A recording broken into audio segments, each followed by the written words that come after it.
It's time for Friday Flix. Leo Quinones, host of America's longest-running movie talk show, is here 2,578 miles away in Santa Monica, California. How you doing, Leo? My friend, it's great to be with you. It's great to talk about movies. All right, well, thanks. It's finally Friday, time for us to relax. And the first movie that we have here today is Project Almanac, which starts off sort of with a childhood dream, something that a lot of kids would want to do, but it kind of takes a weird twist.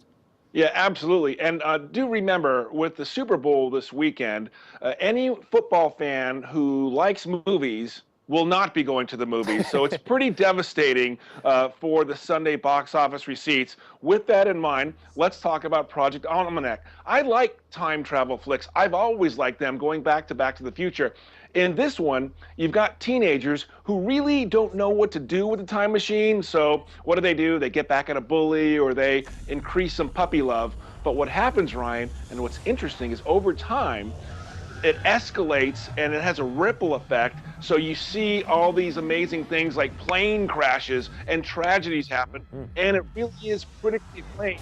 So, And now, so is this film going to be popular with teens, Leo? It kind of looks like a teen flick. The millennials are all over this, and it's got some good entertainment value to it as well. The second one is an R-rated film called The Loft. Now, this is about a bunch of pretty boys. Remember Fight Club? Yeah. Well, this is a different club that starts with an F, basically, and it's a bunch of guys, and they get this loft, and it's like a safe house, except for their dates. And you can even see, you know, in the previews, there's excessive drinking and roofies and sex going on. But somebody comes back at these guys, at these pretty boys, and exacts revenge. So The Loft, not doing well critically, but it's an okay suspense thriller for the regular crowd like you and me. Now, is it going to be a predictable ending, or does it have an interesting twist at the end? Because to me, just seeing the trailer, it looks kind of predictable. A, B, C, boom, out, you're done, you're in your parking lot, you're on the way home. All right, very good. Next up we have Black or White, which features Kevin Costner. Now, this is a little more of an interesting movie, kind of taking a social twist.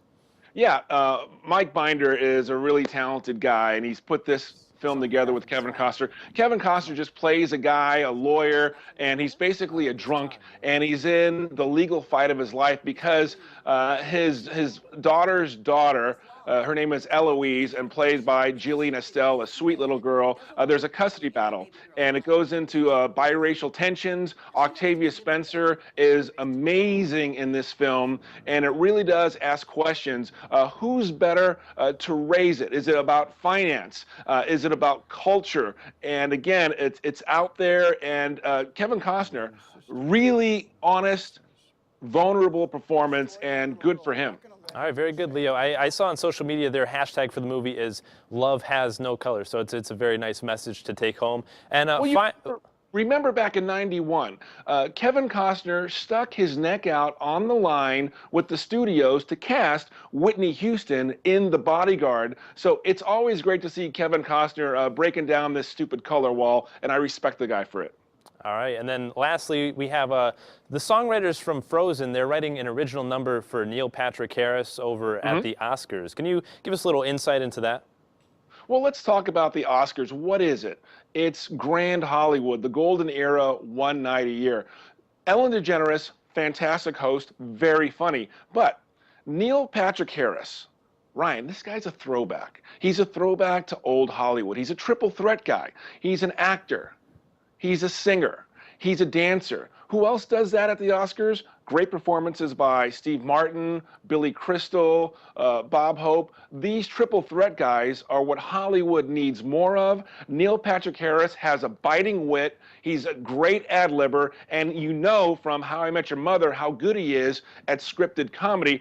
I think this guy's going to knock it out of the park on February 22nd. I, for one, can't wait, buddy. Leo, it'll be very interesting. And speaking of triple threats, I think you're the only other guy in Hollywood who has that much versatility. Just saying. Make sure you guys tweet Leo at Movie Interview. He, of course, you see on the show here every week, he has so much insight into the movie. So make sure that you tweet him, connect at Movie Interview. Now, Leo, as exciting as the Oscars are, of course, we have the big game coming up this weekend. Are you rooting for anybody? Well, you know, I just want to be standing after it's all over. I understand there's going to be a lot of tequila and beer flowing. So I'm going to say go Seattle Seahawks. I know that's probably going against you guys, but you know what? That's what makes it great. All right, Leo, we got to run. We got some good stuff cooking over in the Bender kitchen.